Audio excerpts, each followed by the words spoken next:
And we haven't even talked about the Chinese and Russian actors that are probably just dialing everything up a couple more notches because it disrupts, it's going to mess things up election year, and it's probably fun just to watch the Americans go out of their brains. Right, it is. And, so right now we're facing domestic terrorism. It's likely, I don't know what is taking our Department of Justice so long to investigate these groups, Black Lives Matter. Nobody knows where the billions of dollars that they raise goes. So you've got a bunch of white people around the world sharing Black Lives Matter, and I just donated, encouraging other people to donate. And none of them can tell you where the money goes. I mean, think about how crazy it is. I can't imagine if I was running a multi-billion-dollar company and I wasn't asked to show where the money was going. And yet somehow this dark money, we have no idea where it's going. I mean, we have our guesses. I'm pretty sure it's going to Joe Biden's campaign, and going to get Democrats elected in these cities. But we need to have that concrete proof. Antifa, who's funding that? Don't tell me that these people are just Monday through Friday, 9 to 5, able to protest and riot.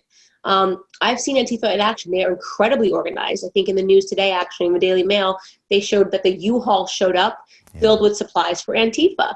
Okay, so this is not like a spontaneous protest because something bad happened. This is an organized domestic terrorist cell that is in America. I know Antifa is also in the UK, right? Not nearly as impactful or powerful or as organized, but this is the job of our government.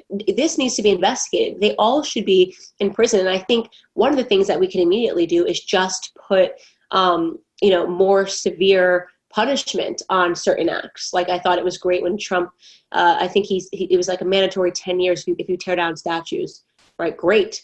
Let that be. If that is really worth it for you to go in and tear down, federal property, and you're willing to play the game of 10 years of your life, then do it. But we have to start, implementing a more severe punishment system for domestic terrorists, because this is not protesting.